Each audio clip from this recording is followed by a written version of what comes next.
Nobody at the Ridgeline Rod and Gun Club had ever thought to ask the old man his name. He'd been coming every Saturday morning for the better part of 3 years, arriving before 8, before the regulars, before the coffee finished dripping in the clubhouse. He drove a rusted-out Ford F-150 that had seen better decades, parked it in the far corner of the gravel lot the same way every time, and walked to the main building with the slow, deliberate gait of a man whose knees had logged more kilometers than they cared to remember. He wore a faded green canvas field jacket over a grey wool sweater regardless of the weather. His hair was white and close-cropped. His hands, when he signed the range logbook, showed the swollen knuckles of old arthritis. He never lingered over the logbook entry, never struck up conversation beyond a quiet nod and a thank you when the range officer handed him his lane assignment. He always requested the same thing, the long-range bay, Lane 8, when it was available. His name, written in the log every Saturday in the same careful hand, was Virgil Stanton. Nobody looked twice at it. The morning that changed everything started exactly like every other Saturday. Virgil arrived at 7:52, paid his range fee in cash, folded the receipt into his breast pocket. Pete Galbraith, the club's weekend range officer, 23 years old, working his way through a kinesiology degree at Queen's, barely glanced up from his phone when he pushed the lane assignment across the counter. "Long-range bay's going to be busy today," Pete said. "Regional qualifier, lot of serious shooters." Virgil nodded. "I'll take whatever lane's free. 8's open for now, might need to share later." "That's fine." He walked to the equipment room and did what he always did. He requested the club's rental .308 bolt action, an old Parker Hale that had been sitting in the gun rack since before Pete was born. The wood stock was worn smooth in the grip. The bluing on the barrel had long since faded to a dull grey. 2 newer members had laughed at it once within Virgil's earshot, calling it a museum piece. He'd said nothing in response. He'd just signed it out and walked to his lane. Lane 8 was at the far end of the long-range bay, away from the viewing area and the electronic scoring monitors the club had installed 3 years ago. From here, the targets were 600 meters out, steel plates barely visible as grey rectangles against the tree line beyond the backfield. Most shooters didn't bother with the 600-meter range. It demanded a different kind of patience. Virgil settled into his position with the methodical quiet of a man who had done this 10,000 times. He adjusted the stock, checked the scope, a basic unit, nothing remarkable, and set 3 rounds on the bench beside him, not 10. Just 3 to start. He didn't notice the commotion building at the other end of the bay, or he noticed it and simply didn't care. Cole Harrington had arrived at 9 o'clock sharp with the confidence of someone who expected doors to open for him. He was 24, lean and athletic, the kind of build that made rifle shooting look effortless. His custom competition rifle had been built by a German maker whose waiting list stretched 18 months, and it had cost enough that his corporate sponsor covered it as a line item in the contract. He had a coaching notebook. He had a girlfriend filming everything on a gimbal-mounted camera for his social media channels. He had 2 friends who seemed to exist mainly to confirm how good he was. Cole had 14,000 followers and a regional record in 300-meter precision at a club in Barrie. He was here today to add something bigger to his resume. The club record he wanted was a different matter. It had stood for 12 years, 10 shots at 600 meters, a grouping that fit inside a circle the size of a hockey puck. It had been set by a shooter whose name the club's old-timers mentioned with the particular reverence people use for things they witnessed once and never expected to see again. The original logbook entry, framed on the wall near the registration desk, listed only a name and a date and the measured grouping, 1.8 inches. Beneath it, someone had handwritten in faded blue ink, "Don't bother." Nobody had come particularly close in 12 years. Cole had told his followers he intended to break it today. He walked the length of the bay with his coach, checking the wind indicators at the 200 and 400-meter markers. He stopped when he reached lane 8 and found it occupied. The old man hadn't heard him approach, or perhaps he had and simply didn't acknowledge it. "Hey there, Chief," Cole said. "You shooting the qualifier today?" Virgil looked up at him without expression. "No." "You mind if we set up around you? Need a couple extra lanes." "I'm only using this one." Cole nodded with the patient generosity of someone doing a favor. He glanced at the Parker Hale on the bench, and something crossed his face. Not quite contempt, but close to it. The look a person gives old furniture that has no business being in the room. "Fair enough," he said. "Just try not to get in the frame." He moved on, claiming 3 lanes for himself and his group, and within 20 minutes had transformed that end of the bay to something resembling a small production. His coach called out wind corrections. His girlfriend zoomed and reframed. The 2 friends narrated quietly into their phones. Lane 8 at the far end remained very still and very quiet. Virgil Stanton chambered his first round. He hadn't warmed up, he hadn't done a sight-in shot, he settled into position, breathed twice and fired. The crack of the .308 was unremarkable. Every lane was firing. But Pete Galbraith, who had wandered down to check the electronic systems on the bay's scoring monitors, happened to be standing close enough to lane 8 to see the result on the screen. He stopped walking. 600 meters bullseye, dead center. Pete looked at the old man. Virgil had already chambered the second round. His position hadn't shifted by so much as a centimeter. There was a quality of absolute stillness about him that Pete couldn't quite name. Not the tense stillness of someone holding their breath and hoping, but something else entirely. The stillness of someone who had already made every calculation and was now simply waiting for the moment to catch up. The second shot landed so close to the first that the scoring monitor flickered, its software momentarily confused by 2 holes within millimeters of each other at a distance of 600 meters. Pete said something under his breath that he hoped nobody heard. One of Cole's friends had been glancing over idly. He stopped. "Did that screen just—" "Yeah," Pete said. The friend watched. Cole's girlfriend panned her camera without thinking, drawn by some instinct she couldn't explain. By the 4th shot, Cole himself had paused mid-reload. He watched the monitor. He watched the old man's absolutely motionless shoulders. He watched the 5th shot land in a grouping that was already by any technical measure beyond what his custom German rifle had ever produced on its best day. Cole set his rifle down. By the 7th shot, the entire bay had gone quiet. A cluster of 15 or 20 people had gathered, some of them competitors who'd been warming up in adjacent lanes. Nobody spoke. The only sounds were the methodical crack of the Parker Hale and the wind moving through the backfield beyond the targets. The 10th shot landed. The monitor displayed the grouping measurement, 1.6 inches at 600 meters.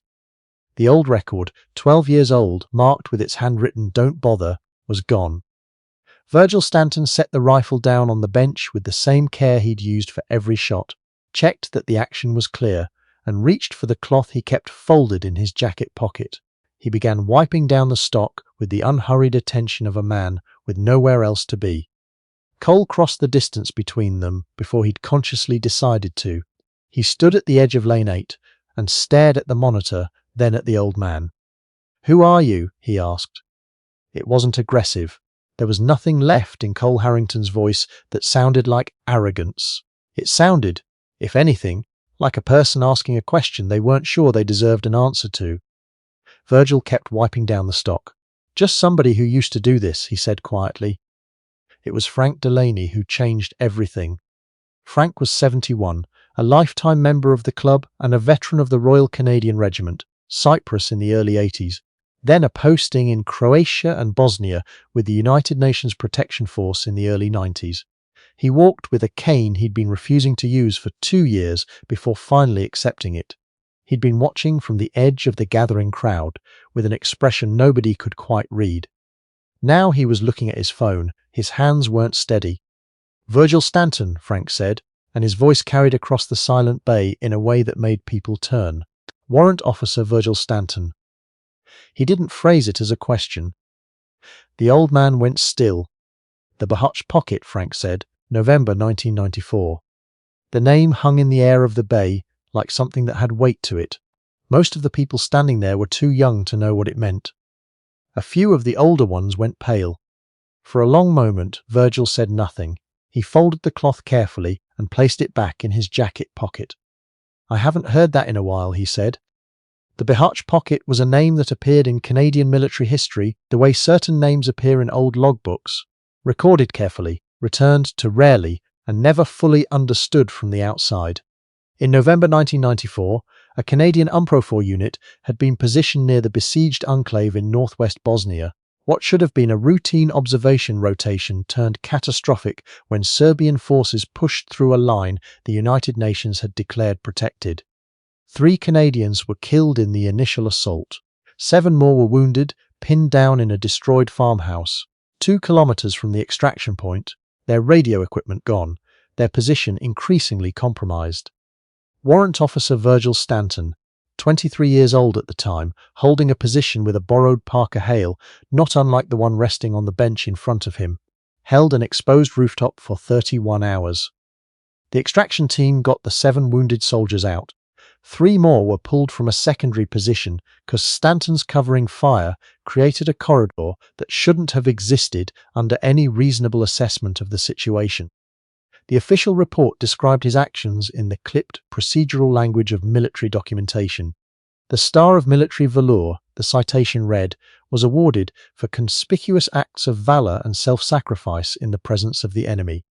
Virgil had declined the formal ceremony twice. A third date was set, and the decoration was presented quietly, in a room he'd asked to keep small without cameras. He never gave an interview. He moved to Kingston, married a woman named Margaret who taught primary school and made a superb butter tart, and had an opinion about everything worth having an opinion about. He spent 20 years as a high school shop teacher. When his hands made even that difficult, he retired. Margaret died 4 years ago in the spring, and the Saturdays had become his way of keeping hold of a routine she used to be part of. She'd drop him off here on her way to the farmer's market, and by the time she came back with her bags, he'd be in the parking lot waiting. He hadn't mentioned any of that to anyone at the club. He'd just come on Saturdays and shot his rounds and gone home to a quiet house. Frank had served in Croatia. He'd heard the name Stanton the way certain names travel through military units, spoken carefully, with a particular tone reserved for things a person witnessed second-hand but could never quite dismiss. He'd never expected to find himself standing 6 feet from the man in a gun club outside Kingston on a Saturday morning in October. His eyes were wet. He didn't seem to notice, or had decided not to worry about it. "You saved 9 men, Frank said. 7, Virgil said. The other 2 got themselves out." That's not how the men who were there told it. Cole Harrington was standing very still. His girlfriend had lowered the camera without being asked. The 2 friends had gone quiet. Cole said, "Sir, I called you chief." He stopped, started again. "I'm sorry, I didn't know." Virgil looked at him with the same level expression he seemed to use for everything. "You didn't know because I didn't tell you. That's how I prefer it." "I know, but I still said it. I was being," Cole pressed his lips together. "I was being an idiot, and I know not knowing doesn't make it." "Son," Virgil said, not unkindly, "I've had 19-year-olds call me worse while I was trying to keep them alive. You're fine." Something moved through Cole's face. He looked down at the floor of the bay, then back up. He didn't argue further, but it was clear he wasn't letting himself off the hook either. That was probably the right call. The crowd had been growing throughout all of this. Word travels fast in a small gun club, and faster still in the military community that threads through any mid-sized Ontario town within driving distance of CFB, Kingston. Someone had texted someone who had texted someone else. Pete Galbraith had called Donna Whitmore, the club's president and branch executive of the local Legion, who drove the 12 minutes from her house so quickly she'd forgotten her jacket. People began arriving in 1s and 2s, some in Legion jackets with the red poppy on the lapel, some in the plain clothes of people who'd left another errand half-finished. A retired infantry captain named Gord, nobody caught his last name in the movement of the moment, shook Virgil's hand with both of his and didn't speak for a stretch. A woman in her 60s, who had flown in a liaison role during the Yugoslav conflict, just stood near the doorway and looked at him the way people look at something they'd been told about for years and never expected to actually see. The one that stopped Virgil was Phil Desjardins. Phil was 53, a building contractor from the West End of Kingston. He'd driven in wearing work clothes, his phone still in his hand. He pushed through the gathered people and stopped at the entrance to Lane 8, and looked at Virgil for a long moment before he spoke. "My father was Corporal André Desjardins," he said. "Royal Canadian Regiment, 2nd Battalion." Virgil looked up. "He was in the farmhouse," Phil said. "He was one of the 7. The bay had gone very quiet again. My father couldn't say your name without his voice changing. He talked about you twice in his life. Once when I was 12 and asked him about Bosnia, and once the week before he died. Phil stopped. He looked at the ceiling for a moment, then back. He said there was a man on a rooftop who had no business still being alive, and because of that man, he got to come home and watch his kids grow up. His voice held steady by the end of it, the kind of steady that costs something. Virgil set down the cloth he'd still been holding. "How's your family?" he asked. Phil let out a breath that might have been a laugh in different circumstances. "Good. My dad had 6 grandkids before he went. He was very pleased about that." "Good," Virgil said. "That's good." It wasn't much as responses go, but the people gathered in that bay understood it. There are conversations that happen in the spaces between words, and this was one of them. A young corporal from CFB Kingston arrived 20 minutes later. She'd been at the base when her sergeant mentioned the name Stanton in passing, and she'd asked for leave and driven straight there without fully knowing why. She was 22, less than a year out of basic training, and she stood at the back of the crowd with an expression of genuine awe that had nothing performed about it. When Donna Whitmore had created a path for her, she stepped forward. "You're in the training material," she said. "Not by name. They use a case study, the Bihać extraction, but some of the instructors know who it was." She hesitated. "I wrote my course paper on it." Virgil studied her. "What did you conclude?" She blinked. "That situational persistence under impossible conditions is a trained behavior, that there's a technique to staying in position when everything is telling you to leave." "Half right," he said. "Technique is part of it. The other part is simpler than technique. You stay because the alternative is unacceptable. That's not training, that's decision." A pause. "But keep the paper. It wasn't wrong." She nodded. She looked like she intended to hold on to that for a long time. Donna Whitmore had been standing to the side of all of this, thinking in the deliberate way of someone who chairs meetings and turns sentiment into action. She was a practical woman who had run the Legion branch for 7 years by refusing to let feeling get in the way of doing something useful with it. "I want to propose something," she said, clearly enough to bring the crowd's attention to her. "The long-range bay has been unnamed since this club was built. I'm moving that we rename it the Warrant Officer Virgil Stanton Bay, effective today, and that the record he set this morning be marked permanent. Not to be challenged, not to be replaced. It stands as a benchmark." There were sounds of agreement from the members. Someone started to applaud. Several people joined in. Virgil shook his head slowly. "I don't need a bay named after me." "I know you don't," Donna said, and it was clear she'd prepared for this objection. "That's rather the point. You've been a dues-paying member here for 3 years. You've been courteous to everyone, you've cleaned up after yourself, and you've never asked for so much as a lane preference. We should have known who you were. We should have looked. We didn't." She held his gaze. "This is the club making it right." Virgil looked at her, then at Frank Delaney, who was leaning on his cane and watching with an expression of quiet satisfaction, then at Phil Desjardins, who nodded once, just once. "All right," Virgil said, "if it matters to you." "It matters," Donna said, "and I suspect it matters to about 9 families you've never met, who have been living with something you gave them without ever knowing their names." That got through. It was visible, the small involuntary shift in his expression, not a breakdown, not a dramatic moment.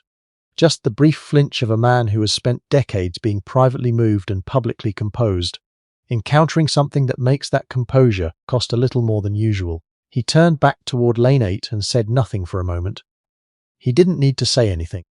Cole Harrington had been standing at the outer edge of the crowd through all of this, listening. His girlfriend had put the camera away entirely. His coach stood nearby, also just listening. When the crowd began, reluctantly and slowly, to thin, people had jobs, families, obligations that the afternoon was pulling them back toward. Cole approached lane 8 again. Virgil was still there, sitting in the shooter's chair, hands resting on his knees. "Can I ask you something?" Cole said. "Go ahead."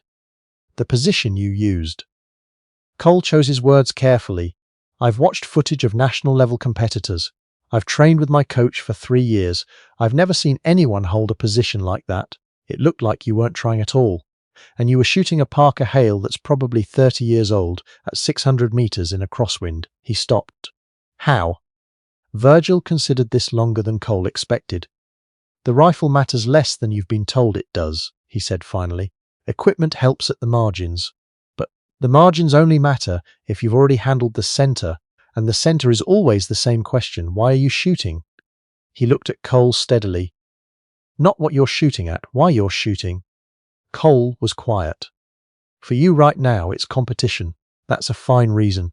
It made me better too when I was young.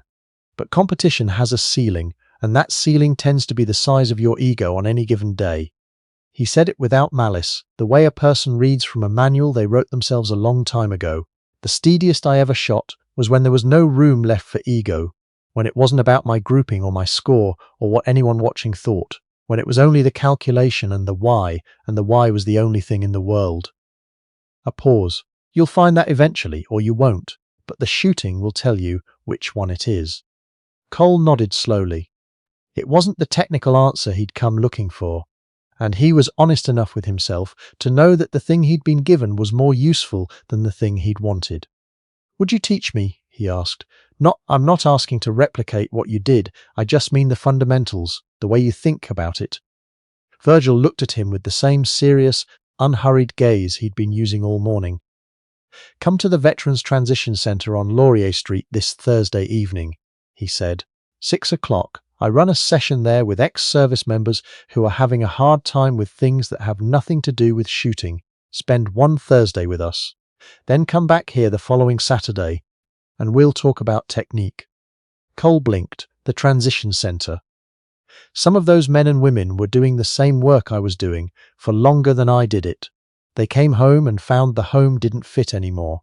If you want to learn to shoot with your whole self in it, spend an evening understanding what some people are shooting to quiet down.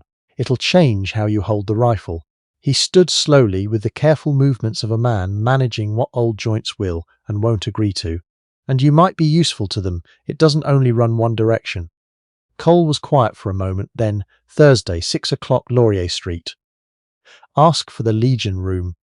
Donna Whitmore had a sign made for the bay that afternoon. Cardboard and a black marker, because the proper brass plaque would take 2 weeks and a committee vote. She taped it to the wall of Lane 8 before the club locked up for the evening. Warrant Officer Virgil Stanton Baystar of Military Valor, Bosnia 1994 range record, permanent. Frank Delaney saw it on his way out and stood in front of it for a moment, leaning on his cane. He didn't say anything. He didn't need to.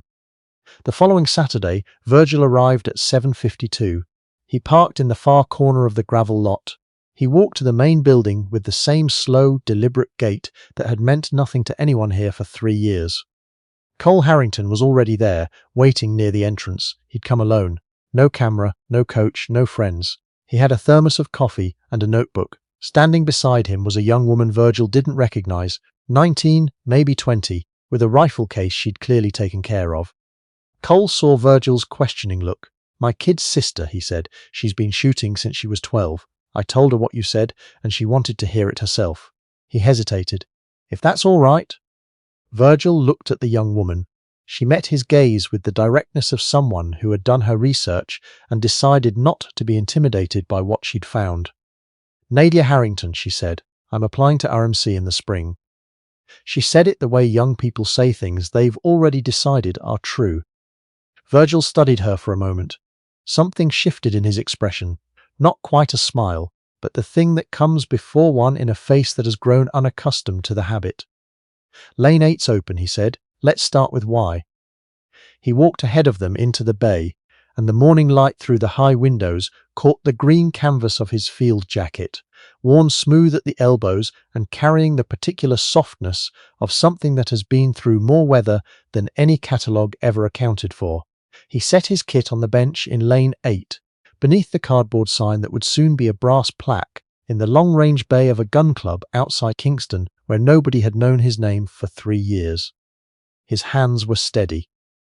They had always been steady when it mattered, and now, for the first time in a long time, the thing that mattered most wasn't silence. It was the sound of 2 young people pulling up chairs behind him, ready to listen. Some legacies are written in records. The best ones are written in the people who carry them forward, not because they were told to, but because they finally understood the weight of what they were being handed and chose to hold it with both hands.